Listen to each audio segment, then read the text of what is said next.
Hey guys, tonight we begin in the soft orange glow of a southern Italian sunset, the year 282 BCE.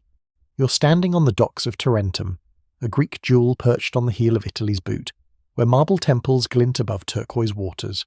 The air smells of sea salt and olive oil, and the shouts of merchants mingle with the creak of ships. It's peaceful, proud, and completely unaware that its arrogance is about to wake an empire. You probably won't survive this one, but hey, neither did Tarentum. Before we dive in, hit subscribe if you live for the sound of ancient war drums and fading civilizations. Drop your city and time in the comments. Let's see who's joining us from dusk and who's watching from dawn. Because tonight we're sailing straight into the storm that made Rome unstoppable. You walk along the quays, past rows of Greek triremes tied to polished piers. Tarentum is rich, richer than almost any other city in Magna Graecia.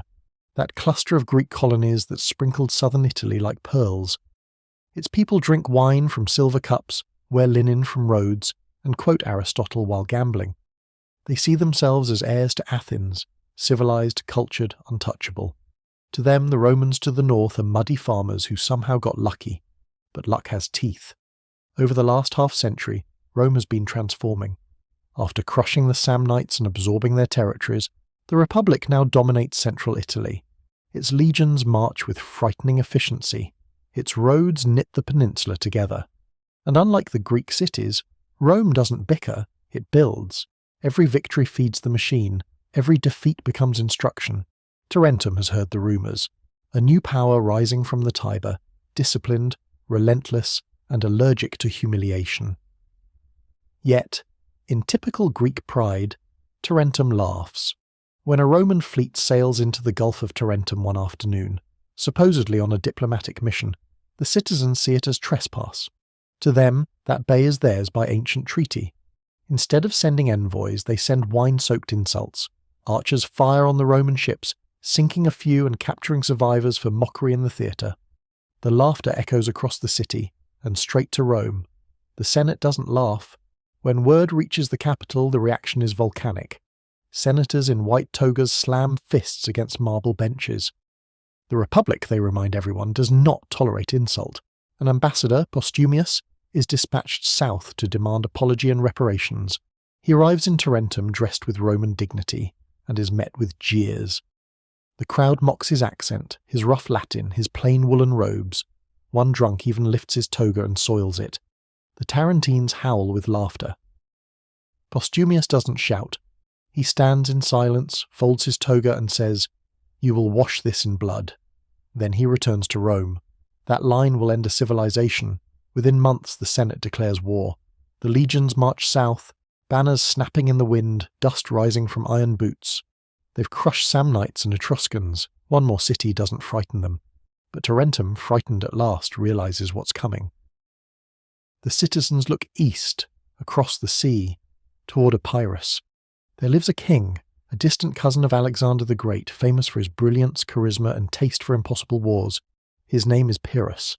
The Tarentines send a desperate plea: gold, ships, promises. They beg him to defend the freedom of the Greeks in Italy. Pyrrhus reads the letter, smiles faintly, and looks west across the Ionian Sea. "Rome," he says softly, "is a worthy enemy." The city prepares, reluctantly, nervously, for its saviour. The streets hum with rumour that Pyrrhus is coming with elephants, with Macedonian phalanxes, with destiny. The elders mutter that this war will either save them or erase them. The young men polish their shields and practice war cries they don't understand. And somewhere beyond the horizon, sails are rising. The ships of Epirus, carrying a man who dreams of being the next Alexander. Tarentum has started a fight it can't finish. Rome has found a rival it can't ignore. The stage is set for a clash that will echo through centuries and teach the world what a Pyrrhic victory really means. The morning the Epirot fleet appears on the horizon, Tarentum wakes to a roar of trumpets and the flash of bronze. Dozens of ships glide toward the harbour, sails white against the blue Ionian Sea. On the lead vessel stands Pyrrhus of Epirus, young, tall and armoured like a living statue. His helmet plume snaps in the wind, and his gaze is fixed westward, toward the Italian shore and the city that has called him saviour. You can almost feel the city's relief when he lands. The people pour onto the docks, cheering as if the gods themselves have arrived. Priests burn incense, musicians play flutes, and children throw petals before his feet. For a brief, dazzling moment, Tarentum forgets fear. Pyrrhus accepts their adoration with practiced grace, though behind his eyes, calculation burns. He's not here for charity, he's here for glory, and a chance to measure himself against Rome. He's spent his life chasing the shadow of his ancestor, Alexander the Great, and Italy offers him the perfect stage. The Tarentines think they've hired a protector. What they've really done is summon a conqueror who believes destiny owes him a continent. That evening, as he enters the city gates, the king surveys his new allies and frowns. The streets are lively, yes, full of gold, wine, and laughter, but he sees no discipline. The soldiers of Tarentum, if you can call them that, are soft from peace and politics. The nobles argue more than they drill. The merchants care more for trade than tactics. Pyrrhus sighs. They want freedom, he mutters, but they won't pay for it. Within days, his attitude becomes clear. He imposes military order. Tarentum's walls become barracks. Theatres close. Wine is rationed. Citizens are drafted into service. The once carefree city begins to bristle under Epirot discipline. They called for a hero. They got a general. Meanwhile, Pyrrhus's army disembarks. 20,000 infantry, 3,000 cavalry, and 20 elephants. Beasts that look like myths come alive. The Romans have never seen such creatures before. Their arrival will change the psychology of war itself. In his war council, Pyrrhus spreads a map of southern Italy across a marble table. His advisors, Greeks, Macedonians, and mercenaries from half the known world, argue in low tones. Rome fights like no other, warns his veteran general Cineas. They do not break even when beaten. Pyrrhus smiles. Then I will teach them how to lose. Far to the north, Rome prepares. The Senate hears of Pyrrhus landing and understands what it means. This is no local skirmish. This is a test of the Republic's endurance. The legions muster under Consul Aevinus, marching south through Lucania, their scarlet banners cutting across hills and vineyards. The Roman soldiers, hardened by decades of Italian wars, sneer at the talk of Greek kings. To them, all kings are doomed. Rome bows to none. As the Roman army advances, the Greek cities of Magna Graecia waver. Some join Pyrrhus, others hedge their bets, sending envoys to both sides. Diplomats scurry like ants, promising peace to whoever wins. Only Tarentum is all in, too proud, too desperate to turn back. Pyrrhus takes the field to meet the Romans near the river Cirrus, close to the town of Heraclea.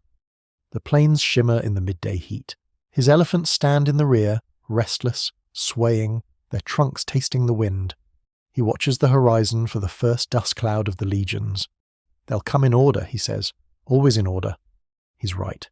The Roman formation appears like a red tide, silent, symmetrical, inevitable. The air hums with the sound of thousands of hobnailed boots striking earth in rhythm. The ground itself seems to march. On the eve of battle, Pyrrhus walks through his camp, speaking softly to the men. Tomorrow, he says, we show these Romans what it means to face Alexander's heirs. The soldiers cheer. Some whisper prayers to Ares, others check their armour with shaking hands. The elephants trumpet once, the sound echoing like thunder. In Tarentum, the citizens light candles in temples to Athena and Apollo. The priests offer sacrifices and watch the smoke drift east, a good omen. But omens won't save them now. Two worlds are about to collide. The disciplined ambition of Rome and the dazzling brilliance of Greece.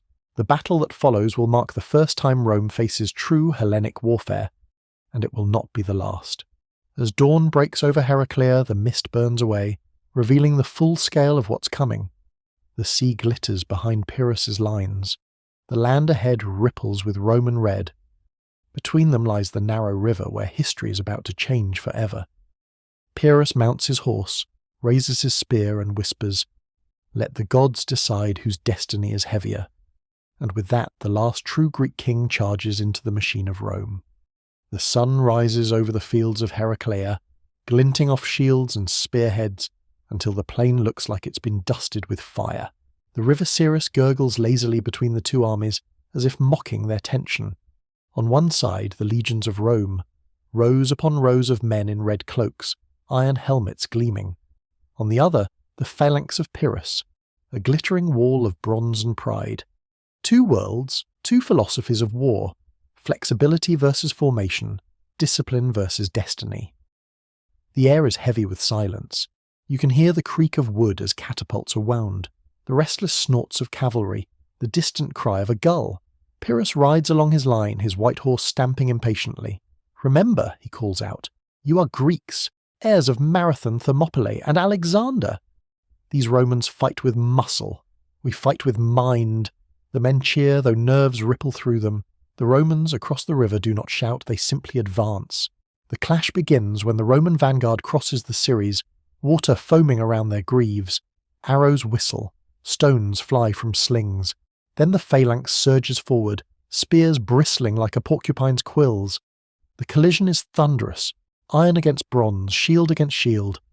The Roman maniples push, trying to wedge into the formation. The Greeks thrust, trying to keep their line unbroken. The dust rises so thick that the world turns sepia. For hours the struggle sways. The Romans find gaps, exploiting them with short stabbing swords. The Greeks counter by locking tighter, the long pikes impaling anything that dares to close. Pyrrhus rides among them, shouting orders, his plumes flashing in the smoke. A Roman spear grazes his helmet. He laughs and strikes the attacker down. "They fight like lions," he admits, almost admiringly. The Romans are learning fast. Their manipular system, those small mobile units, begins to chip at the Greek wall, breaking it into pieces. The Greeks aren't used to this kind of adaptive warfare. Pyrrhus realizes with alarm that he's facing an enemy that doesn't panic, doesn't break, doesn't care about fear. Then, in a moment of clarity, he gives the order history will remember. "Release the elephants!" The ground trembles. From behind the Greek lines, 20 massive beasts lumber forward, draped in armour, tusks capped with bronze, riders perched high on wooden towers. The Romans freeze. They've never seen anything like this. Not in Italy, not in myth. The elephants roar, trumpeting so loud that horses rear and soldiers drop their shields. The beasts charge, smashing into the Roman flank, flinging men like dolls. The formation buckles. Panic spreads. The smell of blood and trampled earth fills the air. Pyrrhus seizes the moment. "Now! Push them into the river," he roars. The phalanx surges again, spears glinting, and the Romans stumble back into the Siris. The water runs red. But Rome doesn't flee. Even knee-deep in corpses, even with elephants crushing their ranks, the legions fight stubbornly. Centurions drag men from the mud, reforming ranks, hacking at the elephants' legs with axes. One beast collapses, bellowing, crushing friend and foe alike. The field becomes chaos. No more formations, just exhaustion and survival. By sunset, both armies are spent. The Romans finally retreat, not in terror, but in grim order. Pyrrhus stands on the field, victorious yet unsmiling. Around him lie thousands of his men, too many for a victory this narrow. His armour is dented, his voice hoarse. He looks at the carnage and murmurs, "Another such victory, and I am undone."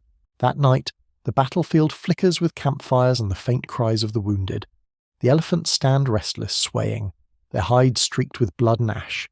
Pyrrhus walks among the bodies, Roman and Greek alike. He stops beside a fallen Roman officer, kneels and studies the corpse. "If these men were mine," he whispers, "the world would be mine." Word spreads quickly across Italy. Yes, Pyrrhus has won, but Rome has survived. The Senate refuses peace, sending word back to the king, "We will not stop until you leave our soil." It's the beginning of something new, the slow realization that Rome cannot be beaten by brilliance alone. It must be exhausted, outlasted, outlived. And Pyrrhus, the brilliant, begins to understand that genius and destiny don't always add up. The fields of Heraclea are quiet now, save for crows. The river flows on, washing away blood, polishing bones into pebbles. It's the same old rhythm: victory, ruin, memory. And as dawn breaks, Pyrrhus prepares for his next march, unaware that he's already halfway to defeat. The smoke from Heraclea still hangs in the air when Pyrrhus receives his first Roman delegation. He's resting in a tent that smells of oil and bronze polish, his armour unbuckled, his temples throbbing. Outside, the cries of wounded men rise and fall like waves. His victory has cost him nearly 4,000 soldiers, veterans he cannot replace. The elephants, his miracle weapons, are limping and half mad. Yet the Greeks call him saviour, the Italiot cities send gifts, and poets are already composing songs. But the Romans, they do not sing. They send an ambassador.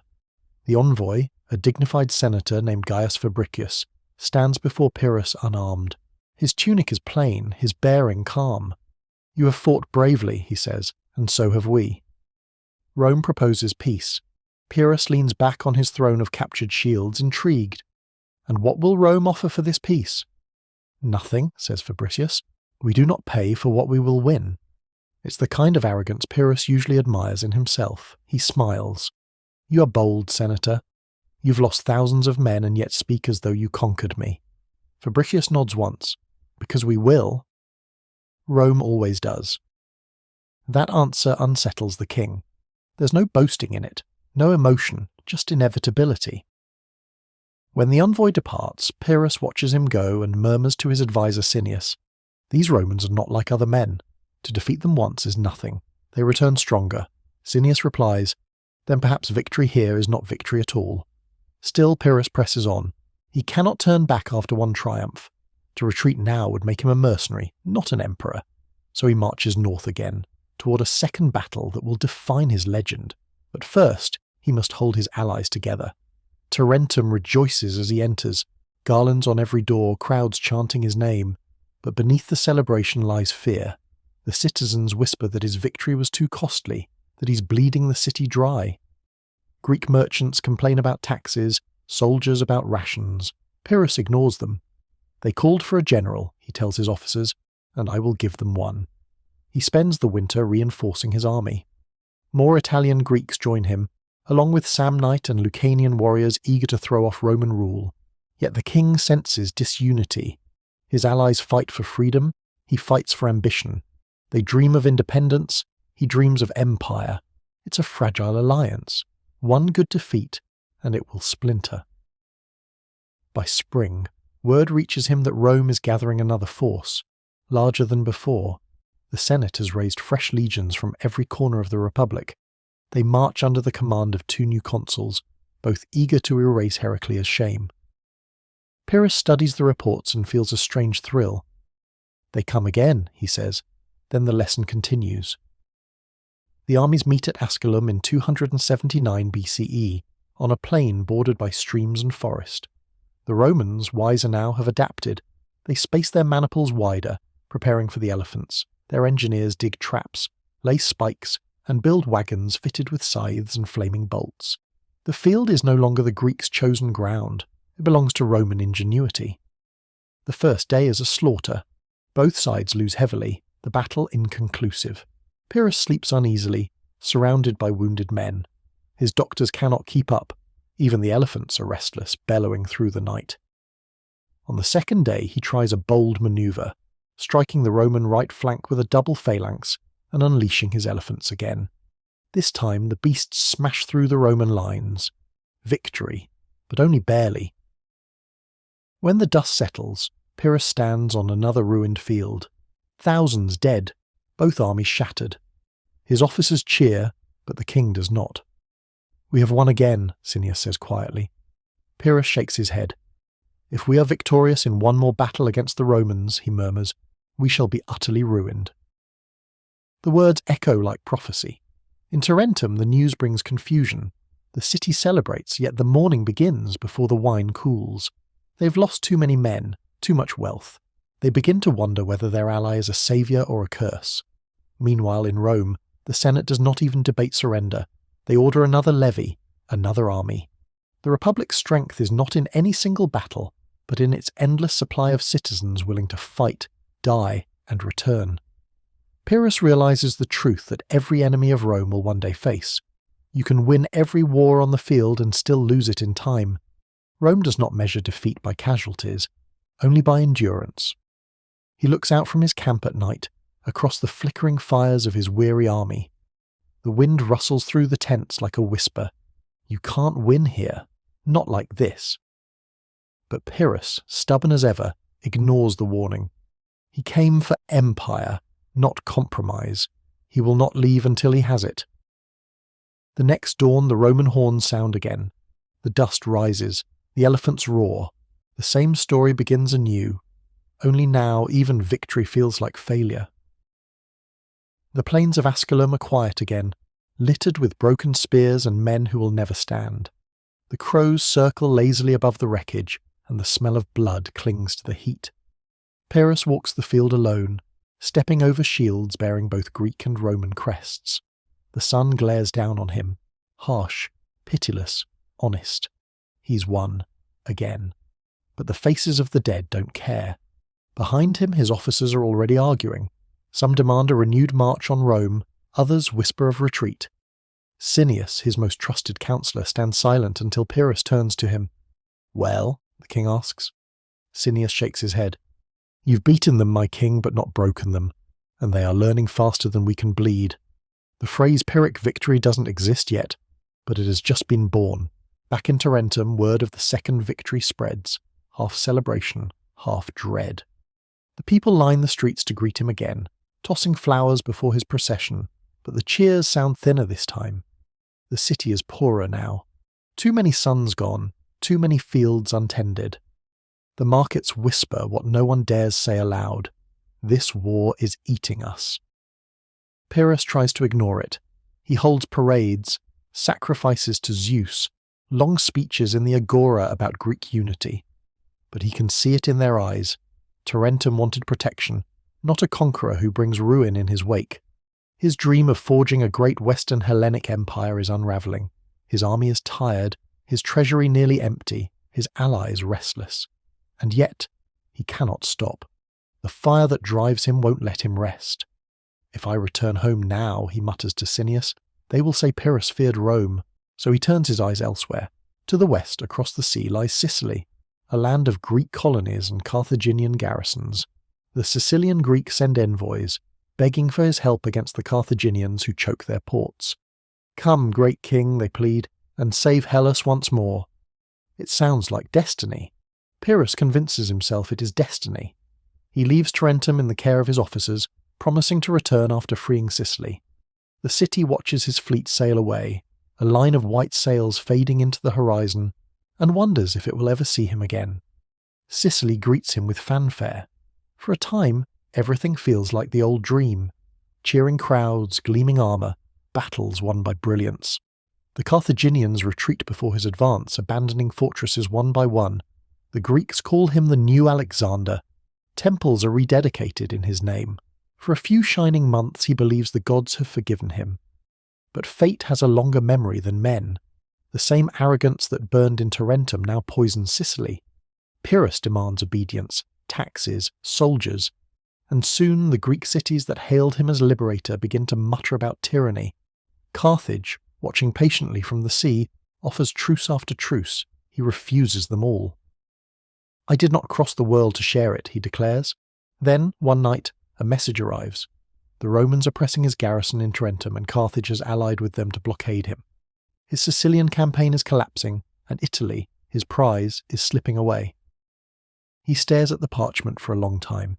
Cineas, weary and ill, asks softly, "Will you return?" Pyrrhus nods once. Yes, a king cannot end as a guest. The voyage back to Italy is brutal. Storms scatter the fleet. Elephants are lost to the sea. The survivors crawl ashore in Calabria, soaked, cold, and coughing salt. Tarentum's walls rise faintly in the distance, but their welcome will be different this time. The people who once hailed him as saviour now curse him as the author of their ruin. He re-enters the city quietly, unannounced, slipping through the same gates that had once cheered him. The agora is empty. The statues of gods are chipped. The laughter is gone. War and ambition have hollowed both the king and his city. The dream of uniting Greeks against Rome is dead. Now it's just survival, his and theirs. From the north, reports arrive. New legions are marching again. The Romans have learned to counter the phalanx, to outmaneuver elephants, to break Greek order with Roman rhythm. Pyrrhus reads the scrolls and almost smiles. "They're becoming me," he says, "and that's how they'll beat me." For now, though, he sharpens his sword and looks south. Another battle waits. One more chance to prove himself. One more gamble against time. He doesn't know it yet, but the next one will end the story. The The torch of Greece is flickering, and Rome is already reaching for it. The winter of 276 BCE drags across southern Italy like an old wound reopening. Rain slicks the roads, turns camps into swamps, and fills the trenches around Tarentum with grey water and ghostly reflections. Pyrrhus sits beneath a leaking tent awning, staring at a half-eaten loaf of bread and a map stained by grease and wine. He has returned from Sicily not as a conqueror, but as a man undone by his own victories. His army is smaller now, fewer phalanxes, fewer elephants, fewer illusions. The veterans who marched with him from Epirus are greyer, thinner, their eyes distant.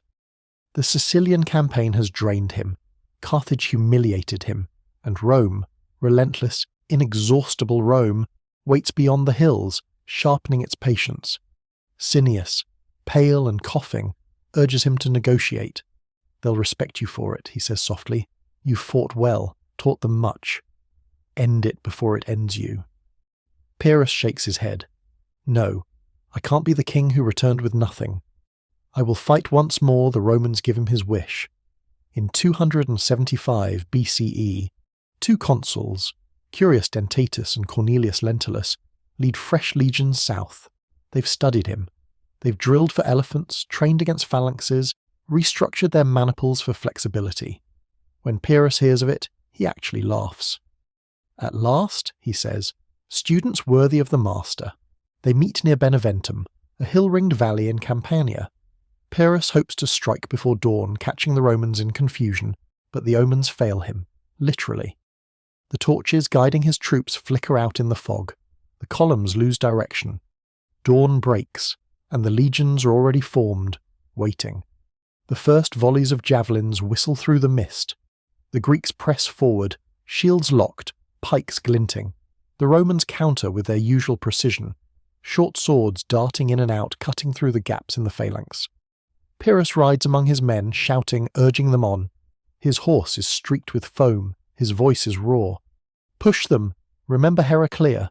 Remember Asculum! But the Romans don't break. They never do." He turns to his last advantage, the elephants. The massive beasts, restless and hungry, are driven forward by their mahouts. At first they scatter the Roman cavalry, tusks flashing.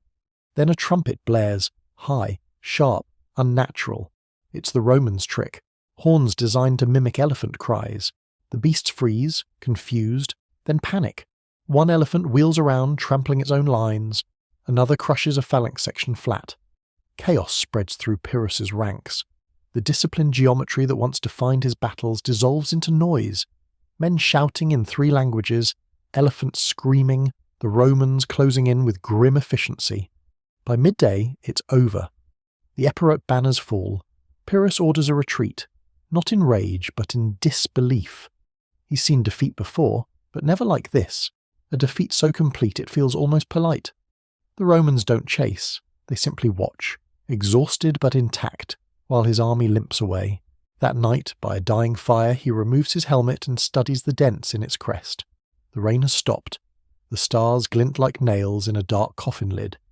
Cineas sits nearby, silent. After a long pause, Pyrrhus says, "I fought the best of men, and taught them how to win. That will be my legacy. He isn't wrong." The next morning he addresses his remaining troops. "We return home," he says, his voice low but steady. "Italy is not for us. The gods have given it to others." The soldiers murmur in relief. They are tired of dying for a dream that only he still believes in. When the fleet sails east across the Ionian Sea, Tarentum's citizens watch from the walls in silence. Some curse him for abandoning them, others weep with gratitude that the war is finally ending. The city that once mocked Rome and hailed a foreign saviour is left to face its fate alone. As his ships vanish into the horizon, Pyrrhus looks back one last time. The coastline of Italy fades into haze. "I came as Alexander's heir," he whispers, "and I leave as his shadow. He'll fight again, in Greece, in Macedon, in Argos. But those are footnotes. The heart of his legend lies here, in the soil of Italy, where ambition met its reflection and cracked. Rome, meanwhile, learns faster than any student in history. It adopts his tactics, improves his discipline, copies his formations. The Republic has absorbed the best of Greece and left the rest behind. The lesson is complete. The sails of Pyrrhus's fleet vanish over the Ionian horizon, leaving Tarentum silent beneath a grey dawn. The people watch from their marble balconies and cracked fortifications, realizing that for the first time in years they are alone. No saviour, no ally, no king. The waves slap against the quay like a slow applause for defeat. The dream of Greek independence in Italy has died with the retreating ships. Tarentum's council gathers that morning in the agora. Their robes are worn, their voices hoarse from years of shouting at each other. The debate is simple: surrender or resist. The elders, pragmatic after watching 2 generations of war, plead for peace. The younger men, their fathers buried under Heraclea and Asculum, cry for one last stand. The vote is split, but fate has already decided. Rome is coming. Far to the north, the Senate reads Pyrrhus's withdrawal as divine confirmation. The Epirot king had tested the Republic's strength and failed. The legions that once trembled before elephants now march with a new arrogance. Iron confidence tempered by scars. 2 consuls are appointed to finish what Pyrrhus began: the subjugation of Tarentum and the final conquest of Magna Graecia. The Roman army advances like a slow, disciplined tide. Scouts report their approach, standards glinting, drums echoing through the valleys, siege engines trundling behind. The Tarentines scramble to prepare. They repair old walls, melt temple bronzes for weapons, and conscript boys barely old enough to hold a spear. But the city is tired. Its treasury is empty. Its alliances shattered. When the legions reach the gates, they find the defences impressive but the spirit behind them hollow. The consul Papirius Cursor offers terms: surrender and retain your lives, resist and be erased. The Tarentines hesitate. Pride still flickers, faint but stubborn. Then, one night, a Roman herald approaches the walls carrying a torch. He calls out, "Your king has abandoned you. Your gods have abandoned you, but Rome is patient." His words echo down the battlements like prophecy. Inside, panic spreads. Some factions demand negotiation, others whisper betrayal. Before dawn, a group of wealthy citizens secretly opens one of the lesser gates near the harbour, hoping to save themselves. By the time the sentries realise it, the Romans are already inside. The siege of Tarentum ends not with battle, but with footsteps. Legionaries pour into the streets, shields locked, methodical as accountants. The defenders fight where they can, in alleys, on stairways, between statues of forgotten gods, but resistance is brief. The Roman discipline is terrifying in its calmness. Every door broken, every temple searched, every pocket of defiance extinguished with cold precision. By midday, the city is Rome's. The aftermath is both merciful and cruel. Unlike Corinth or Carthage in later centuries, Tarentum isn't burned to ash. Rome sees value in its harbour, its shipyards, its wealth. The citizens are disarmed and enslaved, their property seized, their autonomy stripped away. Statues of Zeus and Apollo are shipped north to decorate Roman villas. The proud Greek inscriptions are chiselled off and replaced with Latin. The Senate decrees Tarentum a protected ally, a euphemism that means conquered but useful. A Roman garrison settles within its walls, commanded by a praetor who enforces taxes and Roman law. The old agora becomes a forum, its columns now bearing the eagle of the Republic. From the walls you can see the triremes that once carried Pyrrhus's glory now repainted with Roman red. Soldiers joke that even the sea belongs to Rome now, and they're not wrong. For the first time, the Republic controls the entire Italian peninsula. From the Alps to the Straits of Messina, there is no rival left. The Greek cities that once competed for art and philosophy now pay tribute to an empire that values roads and order above all else. Tarentum, humbled, becomes a Roman port, its artisans building ships for the very power they once mocked. The people learn Latin, Roman law, Roman taxes. The temples of Athena become shrines to Jupiter. The amphorae, stamped with Greek letters, are replaced by those bearing SPQR. In a final act of symbolism, the Senate orders a golden statue of victory placed in Tarentum's harbour, facing east toward Greece, as if to remind the world that Rome now stands where Hellenic pride once did. The city is quiet that night. Smoke curls above the rooftops, not from fire but from cooking, rebuilding, surviving. The people mourn in silence, not for the dead, but for what they were. And beyond the sea, in Epirus, an aging Pyrrhus hears of the city's fall. He nods once and says nothing. Perhaps he's thinking of the words he once spoke. What a battlefield we leave to Rome and the Carthaginians. He was right. The smoke of Tarentum's surrender drifts across the harbour for days, staining the horizon like an old bruise. You walk through the ruined city, its silence broken only by the distant clang of hammers, Roman soldiers reforging bronze statues into coins, Greek art into currency. The marble streets that once echoed with debate and laughter now pulse with orders barked in Latin. Rome has arrived not just to conquer, but to reorganize. In the Agora, now the Forum Tarentinum, engineers survey the ruins. They mark walls for demolition, temples for conversion, and fountains for drainage. The Roman genius for administration begins its slow, clinical work. Bureaucrats with scrolls and wax tablets catalogue every column and every slave. The city's value is no longer measured in beauty or honour, but in yield. For the people of Tarentum, survival becomes obedience. Families sell jewellery for food, scholars barter scrolls to pay taxes, the children of Greek aristocrats are sent to Roman tutors who teach them Latin proverbs about discipline, order, and virtues, words that sting like salt in an open wound. The city's last freedom is the freedom to remember, and even that begins to fade. Still, life goes on. It always does. The harbour reopens, Roman galleys replacing the once proud Greek triremes. The markets fill again with traders, though their goods now flow northward, feeding the machine of empire. The same seas that once carried philosophers now carry soldiers. In Rome, the Senate celebrates. The conquest of Tarentum marks the final chapter in the subjugation of Italy. Envoys bring news of surrender from every corner: Brundisium, Rhegium, Croton. All roads now lead to Rome, literally. The Republic's web of highways begins to spread southward, binding the land like veins of iron. The senators toast to destiny, to Jupiter, to the future empire that none yet dares to name. They say Tarentum's fall proves that Greek cunning cannot outlast Roman constancy. Yet even among Rome's elite, there's an undercurrent of awe. These were the cities of Pythagoras, Archytas, and Heraclides, places that once dreamed of harmony between heaven and number. Now they are Roman provinces, their wisdom archived, their independence dissolved. A senator named Appius Claudius writes in his journal, "We have taken the teacher's chair. The Greek has taught us all we needed to know." He means it as triumph, but it reads like prophecy. Back in Tarentum you pass a column inscribed with two names, one chiselled deep in proud Greek letters, the other freshly carved in Roman capitals. Archytas, Marcus Papirius, philosopher and conqueror, teacher and student. Both dead, both carved into the same stone. That's Rome's gift, or curse. It absorbs what it conquers until it forgets what was stolen. At night, the city glows softly under oil lamps hung along the Roman roads. The smell of the sea mingles with the scent of new bread, olive oil and smoke. Somewhere, a woman sings in Greek to a child who will grow up speaking Latin. The melody drifts between worlds, a lullaby to lost centuries, and above it all Rome watches.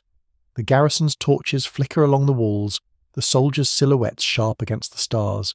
They talk of new campaigns, of Carthage across the sea, of Sicily's grain, of the vast land still waiting to be conquered. Tarentum is already history to them, another marble trophy in a growing collection. Yet, for all its arrogance, Rome carries something it doesn't understand, the inheritance of the people it defeated. The Greek mind, restless, mathematical, searching, begins to seep into its bones. Roman engineers borrow Archimedes' ratios. Roman philosophers quote Plato. Roman generals study Pyrrhus's tactics. In trying to erase Greece, Rome accidentally becomes its heir. The city sleeps under foreign rule, but its essence persists in quiet rebellion. The stars above the harbour form the same constellations that guided Greek sailors centuries before. The waves still lap against the stones that once bore Athenian footsteps. Civilization doesn't end, it migrates. By dawn, the gulls circle the masts of Roman ships and cry over a city that no longer belongs to itself. Their voices sound like mourning, or maybe like memory refusing to die. Tarentum has fallen, but its spirit, like all Greek things, refuses to stay buried. The years after Tarentum's fall pass like a slow tide, not violent, but relentless. The Greek banners are gone, replaced by Rome's eagle. Yet the city still smells of olives, salt, and sun-baked limestone. The conquerors didn't erase Tarentum, they repurposed it. You can feel it in the rhythm of the streets, half Greek, half Roman, walking the line between memory and obedience. The Romans waste no time turning the city into an asset. Its harbour becomes a naval base, the largest on Italy's southern coast. Shipwrights, once craftsmen of art, now labour to build galleys for the Republic's expanding fleet. The sound of hammers and saws fills the air. Each plank, each rivet is a piece of Rome's next ambition. Sicily. Across the narrow sea the island waits, rich and divided, ruled by Greek cities and Carthaginian strongholds. The Senate eyes it like a hawk. Tarentum will be the launch point for invasion. The citizens, still mourning their lost freedom, realise too late that their home has become the Empire's workshop. The war that began with their arrogance will end with someone else's. Rome has learned from Pyrrhus, and that's the most dangerous lesson of all. The legions now move with mathematical precision. Their commanders study the king's old strategies. Adapt, don't copy, one general writes. The Greeks fight with brilliance, we fight with purpose. Out of those words grows a doctrine that will define centuries of conquest. In Tarentum, the transformation is everywhere. The agora is now a forum paved in straight lines, no longer the spiralling beauty of Greek geometry but the rigid order of Roman logic. Statues of gods share pedestals with busts of senators. Theatres host plays in Latin, though a few brave poets still whisper verses in Greek. Children learn Roman laws but count their numbers the Pythagorean way. And still, at night, you hear traces of the old world. Fishermen singing to Poseidon, philosophers debating under colonnades lit by moonlight, old women pouring wine at shrines to Athena hidden behind frescoes of Venus. The Romans tolerate it. Superstition is easier to rule than rebellion. But beneath that uneasy coexistence, something remarkable begins to happen. Cultures fuse. Tarentum becomes a laboratory of civilization. Greek intellect blended with Roman engineering, poetry with law, form with function. The soldiers who once mocked Greek scholars now bring their children to learn geometry. The same geometry once used to aim catapults now measures aqueducts. Archytas's city is reborn, not as it was, but as something new, Roman by title, Greek by soul. Far away, Pyrrhus' name fades into myth. In Epirus, he fights one last campaign in Argos, where a roof tile, not a spear, kills him. The news reaches Tarentum quietly, carried by a merchant ship. An old man in the forum murmurs, "The Eagle King has fallen," and a few heads bow, not in sorrow but in reflection. His ghost lingers here more than anywhere else. He fought for glory and left instruction. Rome takes those lessons and turns them into empire. The legions that march from Tarentum's docks soon clash with Carthaginian fleets off Sicily's coast. The First Punic War begins, a war born from Greek pride and Roman patience. Tarentum's harbour, once the stage of defiance, becomes the Republic's arsenal. Years pass. The Greek tongue fades from the marketplace. Latin replaces it like ivy covering marble. Yet beneath the surface, the Greek mind keeps working. Through teachers, through artisans, through the quiet persistence of ideas. A Roman officer studying in Tarentum writes home, "These people think differently. They measure the heavens while they plough their fields. It's meant as complaint, but it reads like admiration." By now, Tarentum is no longer a wound. It's a scar, visible, permanent, instructive. The Romans point to it as proof of destiny fulfilled. From here, we ruled the south. From here, we learned the sea. They don't realise they also learned something deeper, that power means nothing without knowledge. You stand on the city walls at dusk. The harbour glows with the gold of 1,000 lamps reflected in still water. Somewhere beneath that water lie the wrecks of ships that started it all. Pyrrhus's fleet, Rome's first envoys, a century's worth of ambition. The sea keeps them all, impartial as history. A breeze moves through the streets, carrying the mingled sounds of Latin commands and Greek lullabies. The world is changing, slower than war, faster than memory, and Tarentum, unwilling witness, becomes the hinge between them. The Greeks once dreamed of perfection. The Romans built it in stone, and in the quiet between their echoes, a new civilization begins to hum. By the time a generation has passed, Tarentum is barely recognizable to those who fought for it. The city still gleams white against the turquoise sea, but the soul behind the marble has changed. Latin voices echo where Greek laughter once rang. The scent of incense has been replaced by the sharper tang of olive oil, iron and wet hemp from the Roman docks. The city's beauty has not faded, it has been regimented. The Roman quarter expands each year. Soldiers turned settlers build homes on former estates. New roads cut straight through the crooked charm of the old Greek lanes. Temples to Jupiter and Mars rise beside the shrines of Apollo and Athena. At first, the juxtaposition looks absurd. Roman square beside Greek curve, but over time the contrasts blur. The citizens of Tarentum become bilingual, bicultural, and, inevitably, Roman. You wander through the forum one morning, the air thick with trade and shouting. A magistrate in a red-bordered toga oversees a market dispute. A Greek merchant, a Roman officer, and a Jewish trader arguing over the price of Sicilian grain. The magistrate listens patiently, then quotes both Roman law and a Greek proverb before ruling. Justice now speaks two tongues. That's what Rome does best. It doesn't destroy the past, it digests it. Tarentum's philosophers become tutors for Roman sons. Its engineers teach legionaries how to use geometry for bridge building. Its doctors introduce Hippocrates' medicine to the Roman legions. Slowly, subtly, the conquered begins to educate the conqueror. The process is not gentle. Taxes rise. Those who resist Latin rule find themselves enslaved or exiled. The Senate sends auditors each year to ensure loyalty and profit, but most citizens learn to adapt. A boy who once prayed to Athena now serves as a clerk in the Roman mint. A girl whose father died fighting Pyrrhus marries a centurion and names her child Marcus. Assimilation is not love, but it is survival. Still, the old ways linger. In the evenings you can hear Greek songs floating over the harbour, the same ones sung before the Romans came. Fishermen pour wine into the waves for Poseidon just as their ancestors did. A stonemason carves small spirals into the corners of new Roman columns. His quiet rebellion, his whisper to the gods of geometry. One night, a Roman tribune visits the theatre, now rebuilt in grander style. The play is Euripides, in Latin translation of course. But when the chorus sings, the words slide back into Greek, and the audience, Roman and Greek alike, falls silent. For a heartbeat, the city remembers itself. Then the applause begins, polite, disciplined, Roman. Beyond Tarentum's walls, Rome expands faster than thought. Sicily falls, then Sardinia, Corsica, Spain. The Senate, swollen with confidence, speaks of Carthage as the next target. We learned from Pyrrhus, they boast, and we will surpass him. Every war Rome fights now carries the echo of that first Greek challenge. Every legion a descendant of those who stood knee-deep in the series at Heraclea. Tarentum becomes a gateway, a place where fleets are built, armies supplied, grain stored. Its importance grows even as its individuality fades. The Romans call it Tarentum Civitas Optima, the finest city of the south. It's both compliment and epitaph.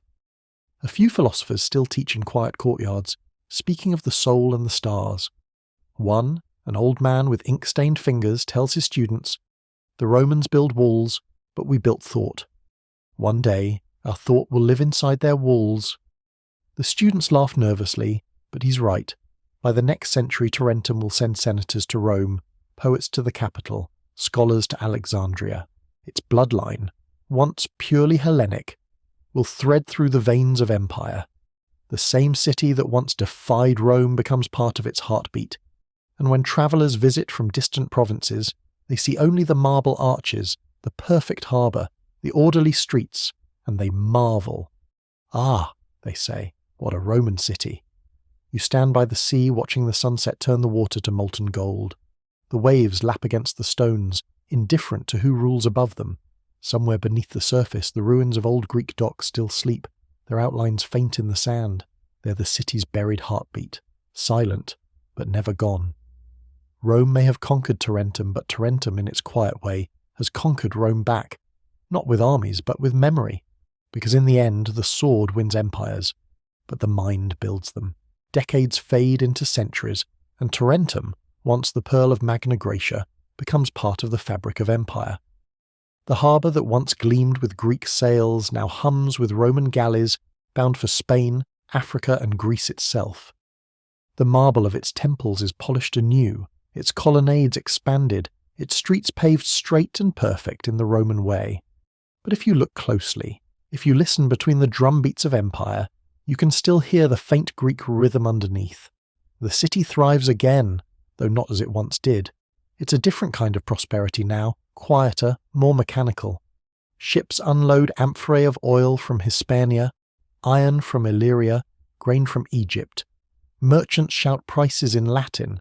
Soldiers laugh in dialects from every corner of the Mediterranean. And somewhere a child recites both Homer and Virgil in the same breath. The old boundaries, Greek, Roman, Italian, have dissolved into something new, the rhythm of civilization itself. But Tarentum never quite forgets. Beneath the Roman order, the Greek soul hides in plain sight. The city's scholars teach arithmetic with Archimedes' proofs. The physicians practice Hippocratic medicine under Roman patronage. Even the architects building aqueducts and bathhouses sneak in Greek symmetry. Every column, every arch whispers, "We remember who started this." Rome, in its arrogance, calls itself eternal. It does not realize it's built from borrowed brilliance. Tarentum becomes the empire's quiet university, its cradle of intellect disguised as a conquered province. Roman generals stop here before campaigns to consult the mathematicians, the engineers, the men who understand balance, not just of levers and catapults, but of empires, and in that balance lies irony. The Greeks once looked down on Rome as barbaric. Now Rome rules the world with Greek logic. The conqueror and the conquered have merged into one. In the great baths near the harbour, you overhear a group of young Roman nobles. One boasts about his ancestry, another quotes Plato to impress a woman. "He was from Athens," she says, "or was it Tarentum?" He shrugs. Does it matter? They're all ours now. That's how history disappears, not with erasure, but with ownership. Meanwhile, the philosophers of Tarentum endure like ghosts. They meet at dusk under crumbling porticos, debating whether virtue comes from knowledge or power. They know which side Rome has chosen, yet their persistence is rebellion enough. They speak softly, but the echo travels far. Outside the city, the countryside blooms again. The olive groves replanted after the war now stretch for miles, silver green under the Italian sun. Farmers hum in Greek, curse in Latin. The fields that once soaked up blood now feed half the empire. It's a strange peace, one built on surrender but richer for it. You walk to the harbour wall, the one rebuilt after the siege. On a small plaque near the pier, barely visible through centuries of grime, someone has carved a single word in Greek: Eleutheria, freedom. No one knows who etched it. Perhaps a slave who remembered the old republic of the Greeks, perhaps a soldier who had seen too much order. The sea wind has almost erased it, but not quite. Every empire leaves something behind in the places it conquers. Tarentum, though conquered, leaves something inside Rome: curiosity. The republic that once crushed philosophers now funds them. Senators quote Aristotle. Emperors collect scrolls. Tarentum becomes the bridge through which Greek genius crosses into Latin eternity. By the time of Augustus, the city is fully Roman, its people citizens of the empire. Yet when the poets speak of beauty, of harmony, of proportion, they still reach back to words born in Greek mouths. The language changes, but the melody does not. And at night, when the harbour sleeps, you can imagine a whisper rising from the water, carrying the ghost of an older voice.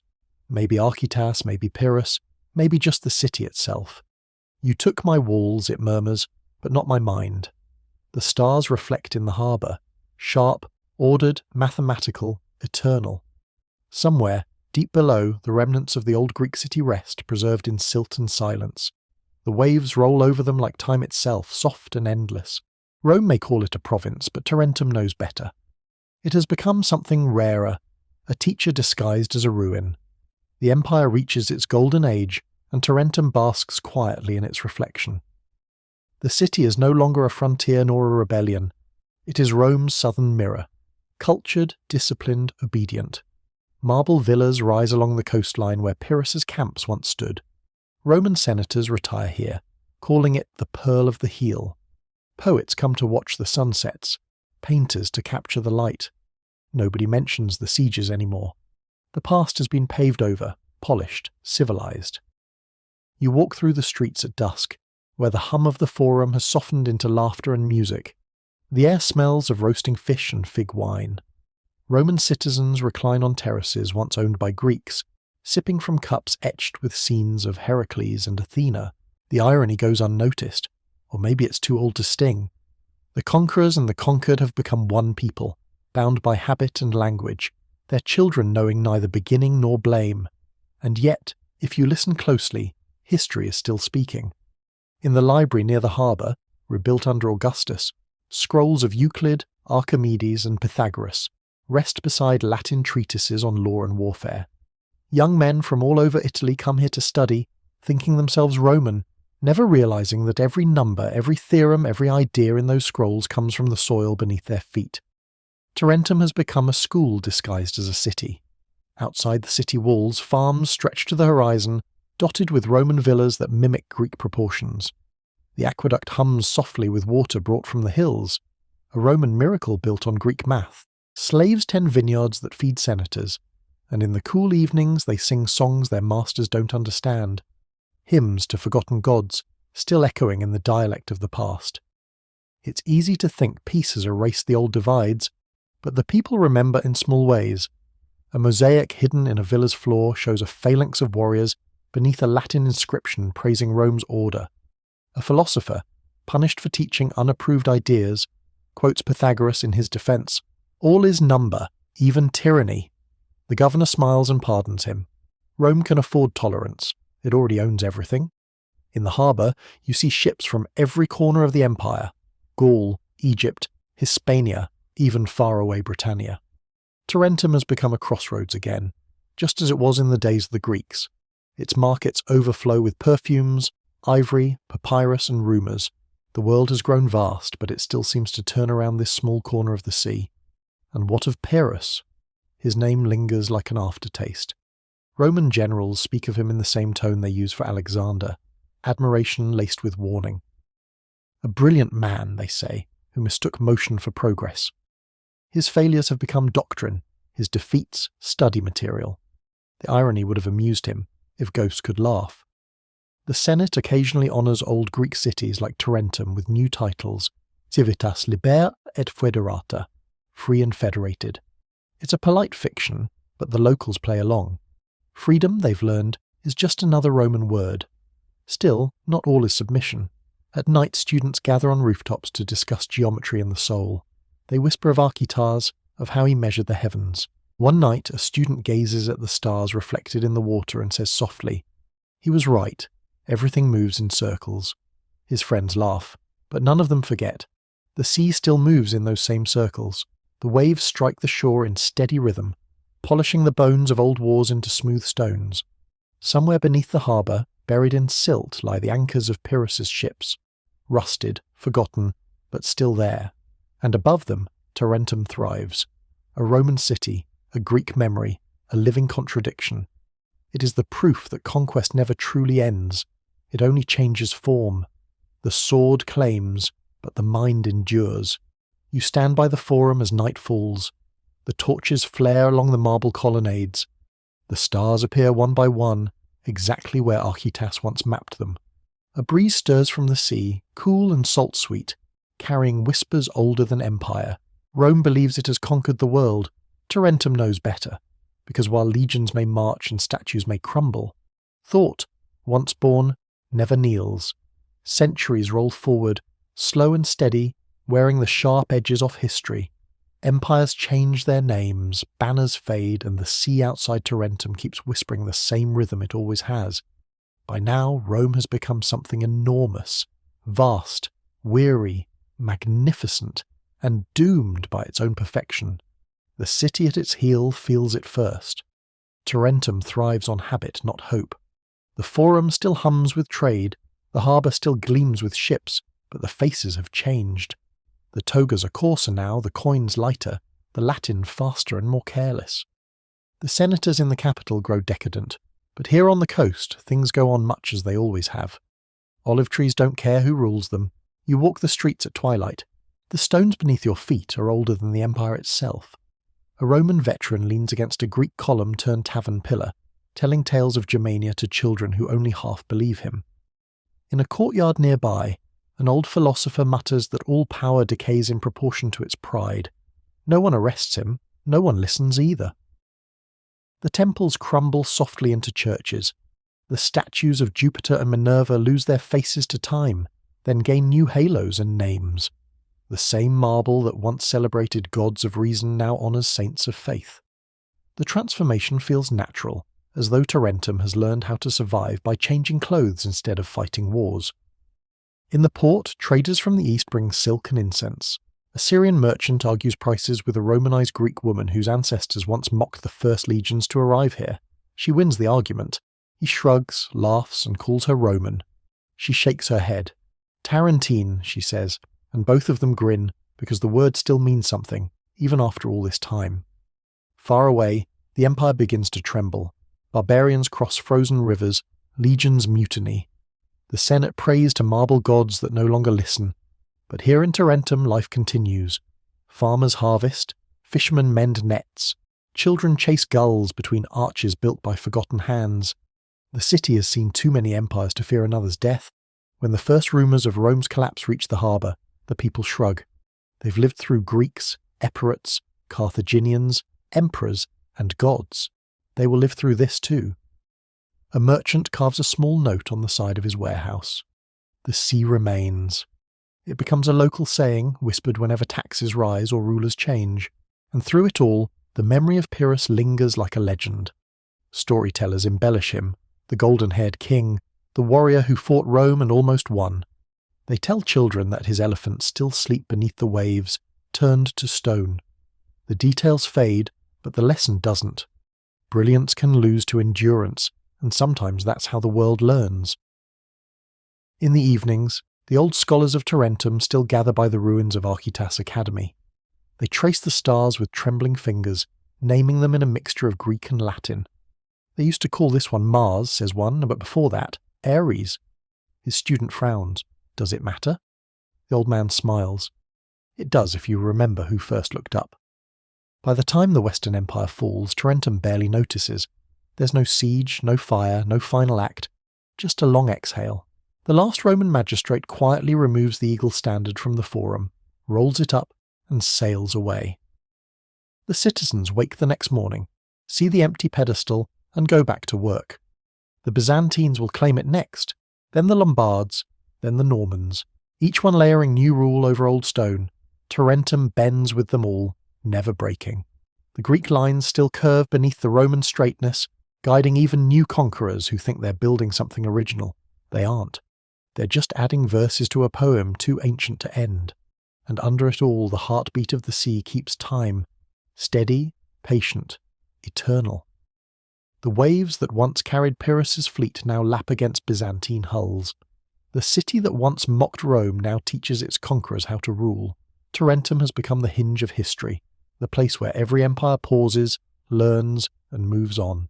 At sunset, the sky turns copper, and the water mirrors it so perfectly it looks like the world itself is made of fire and calm. The gulls wheel overhead. Somewhere a church bell rings where a temple once stood. You can almost hear Archytas laughing softly. Everything moves in circles. He was right. By the time the first millennium dawns, Tarentum has changed its name to fit the tongue of whoever rules it. The Byzantines call it Taras, the Lombards Tarento, and later the Normans make it Taranto. Each name another skin over the same old bones. But beneath the shifting alphabets the rhythm stays the same, the sound of waves against marble, the scent of olive smoke, the whisper of trade routes converging on a city too stubborn to vanish. You walk through its narrow streets and realise that history here doesn't move forward. It loops. Every conqueror rebuilds the same walls, blesses the same harbour, renames the same gods. The Greeks carved it in stone, the Romans paved it, and every empire since has simply re-inked the design. In the Byzantine era, Tarentum flourishes again. The emperors in Constantinople call it the Key of the West, a glittering outpost guarding the heel of Italy. Greek priests return, chanting in the old tongue beneath domes painted with saints who look suspiciously like Olympian gods in disguise. The people here cross themselves and quote Homer in the same breath. Faith and philosophy coexist. Uneasy but familiar companions. Ships from the Aegean crowd the harbour, their sails marked with the double-headed eagle. Merchants hawk silk, honey and spices. The city hums with the confidence of rebirth. For a while it feels like Tarentum has reclaimed its soul, but the balance never lasts. Power always looks at this harbour and wants it. When the Lombards descend from the north, Tarentum resists. When the Saracens raid from the sea, it resists again. When the Normans land, it bows only long enough to survive. Each invader leaves something behind: a word, a custom, a piece of blood. The city becomes a mosaic of conquerors, each layer glinting in the Mediterranean sun, and through it all, the people keep telling the old stories. In taverns and marketplaces, they still speak of Pyrrhus, now half hero, half ghost. The elephants have grown to mythic size, the Romans are demons, the city's fall a tragedy retold so many times it has become a lullaby. He came from the east, one fisherman tells a child, and fought until the stars pitied him. The boy nods solemnly, as though the war ended yesterday. The ruins of the ancient theatre still stand, though goats wander the stage now. A Byzantine scribe copies Archimedes' writings by candlelight, unaware that he's preserving the seeds of another civilization yet to come. The old Greek ratios live on in church domes, in aqueduct arches, in the measured cadence of the bell towers. Even the way the fishermen mend their nets, symmetrical, precise, is a form of inherited geometry. The centuries wash through Tarentum like tides. The Normans turn it into a fortress. The Swabians make it a capital. The Angevins crown it with cathedrals. Every ruler carves their name into the same stones, and the stones, patient as ever, accept. By the late Middle Ages, the scholars call it La Città Antica, the ancient city. Pilgrims pass through on their way to Jerusalem, marvelling at the blend of languages in its streets: Latin, Greek, Arabic, Norman, French, all mixing in a single breath. The city feels less like a place and more like a living archive of human persistence.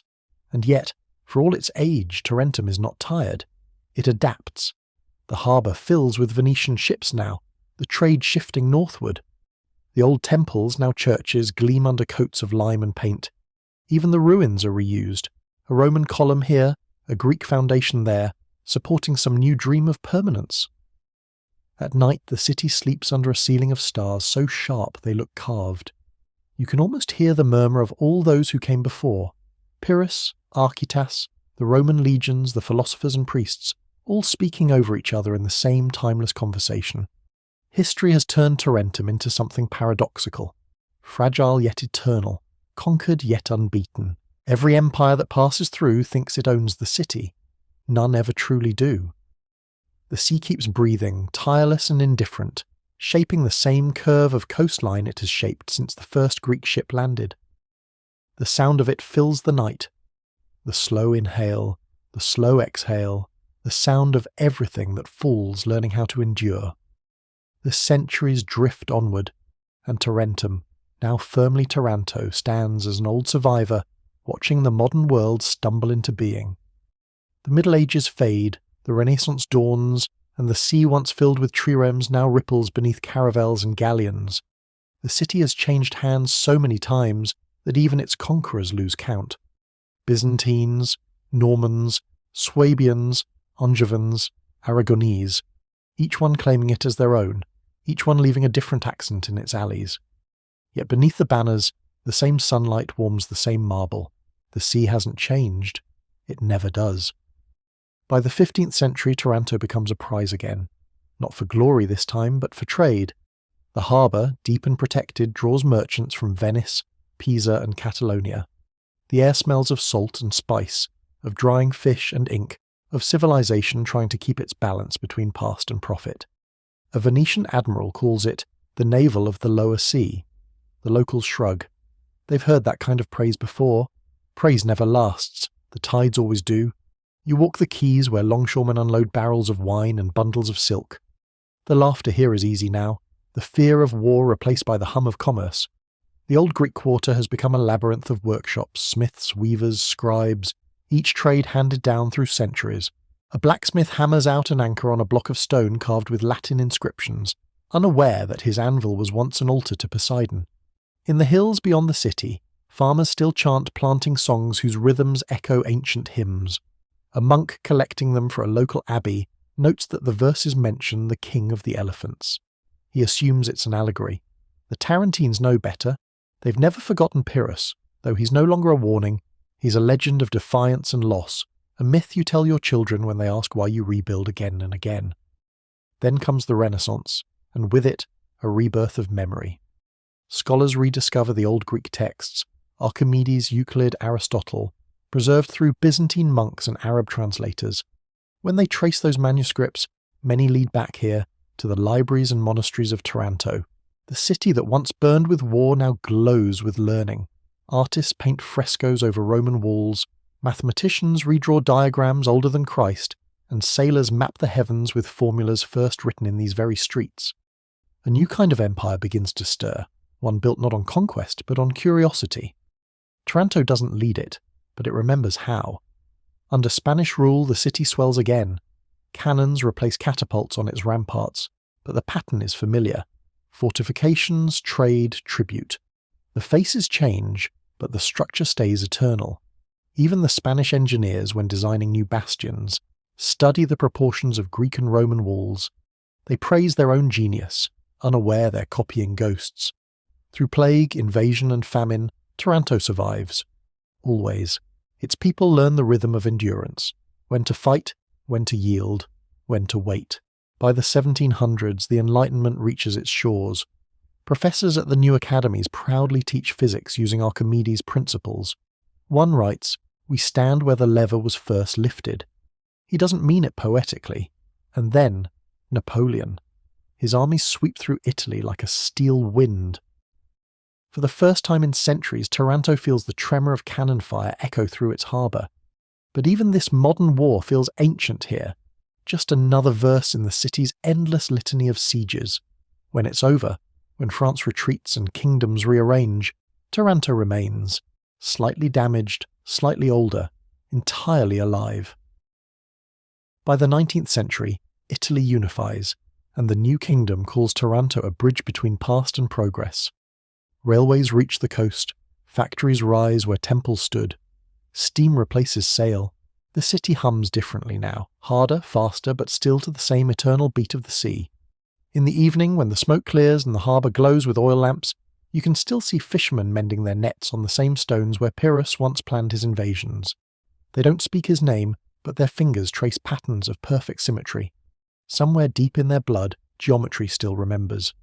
Empires fall, nations change, languages blend. But Taranto endures, always halfway between ruin and rebirth, always rebuilding what others only conquer. The Romans once called it Civitas Optima, the finest city. 2,000 years later, it still earns the title, not through victory, but through survival. And as the night settles over the water, the city looks exactly as it did in the beginning. Quiet, luminous, immortal. The 20th century dawns over Taranto with a different kind of dawn. One forged in steel instead of marble, smoke instead of incense. The world beyond its harbour has changed beyond recognition, but the sea remains the same shade of blue, unbothered by modernity. You stand on the pier as the first light catches the masts of warships, Italian now, lined up in perfect symmetry. The city that once defied Rome has become the pride of a new empire. Factories hum where Greek temples once glowed. The air smells of iron, salt and diesel, the scent of an age that values progress more than beauty.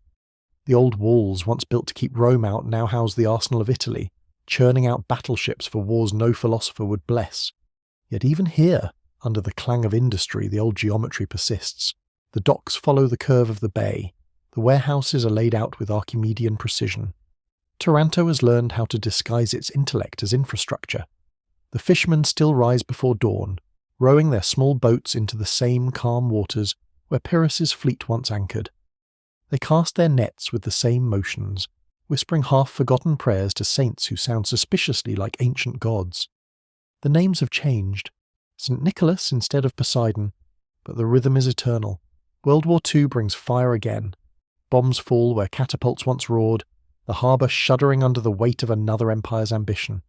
For nights the sky burns orange, the same hue that once glowed when Roman torches breached Greek walls.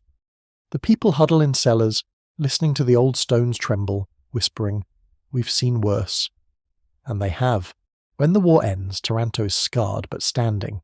The ruins are cleared, the ships repaired, and the city resumes its quiet miracle of continuity. Modern Italy calls it La Città dei Due Mari, the City of Two Seas, for the twin bays that cradle it. But you know the truth. Taranto has always been the city of two worlds, Greek and Roman, past and present, destruction and endurance. In the decades that follow, skyscrapers rise beside Byzantine domes, highways carve through ancient quarters, and glass towers reflect the same sunlight that once danced off bronze shields. Yet beneath the asphalt, archaeologists keep finding layers: Greek pottery, Roman coins, Byzantine icons, all stacked like pages of a book that refuses to close. At night, the fishermen return from the sea and the city quiets again. The modern lights shimmer over the harbour and the water mirrors them just as it once mirrored torches and oil lamps. You can almost hear the whispers beneath the engines, the echo of sandals, the faint creak of oars, the clash of distant spears. Taranto has outlived every power that sought to own it. It no longer fears time, it instructs it. In a museum by the old Acropolis, a small exhibit holds a cracked marble relief, a Roman soldier shaking hands with a Greek philosopher. Beneath it, the inscription reads, "From war, wisdom." No one knows who carved it or when, but it might as well be the city's epitaph. As you walk along the waterfront, the evening wind carries a salty hush. The water glows with reflected gold from the lamps, the same hue that once spilled from temple fires. The air is warm, heavy with the scent of the sea. You realise that Taranto has never been destroyed. Not really. It has simply changed languages, rulers, and names, keeping its essence intact beneath every conquest. The sea murmurs against the stone, a lullaby older than the world's borders. Somewhere beyond the horizon, ships still cross from east to west, repeating the journey that began with Pyrrhus. Civilization continues its slow, circular motion. Rise, fall, rebuild, remember. You close your eyes. The breeze feels ancient.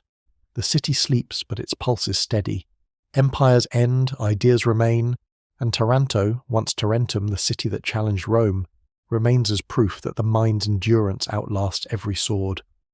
The waves lap once more, steady as breath. The stars gleam over the two seas, their reflections merging into one. The story ends where it began, in light, in motion, in memory. The fires of conquest have cooled, and the harbour lies still again. You can almost hear the heartbeat of Taranto beneath the hush of the waves, slow, patient, ancient. The ships are gone, the legions dust, the ambitions of kings long dissolved into salt water and wind. What remains is gentler, the shimmer of moonlight on the sea, the murmur of fishermen mending their nets, the quiet sigh of a city that has finally learned to rest. You stand by the waterfront where marble meets tide. The air smells faintly of rain and oil, the same scent that carried through the centuries, from Greek oars to Roman sails, from cannon smoke to diesel hum. It's all part of one long rhythm, the rhythm of endurance. Somewhere out there, beneath the calm water, lie the bones of 1,000 histories. Pyrrhus's ships, Roman anchors, Byzantine coins, each a small piece of time asleep beneath the waves, and above them, life goes on, unconcerned, eternal. Children chase gulls where generals once marched. Lovers trace their names into the same stones where treaties were signed and broken. The city exhales slowly. It doesn't glow with triumph, only with peace. The kind that follows exhaustion, the kind that lasts. Taranto has seen everything rise and fall, and now it simply exists, unafraid of endings. So breathe with it. Let the waves steady your pulse. Let the stars remind you that even empires fade into light. The wars are long over. Only memory remains, polished smooth by time. Sleep now, traveller of history. The sea keeps its promise, the city keeps its vigil, and the world, as always, keeps turning in quiet circles. Good night, sweet dreams.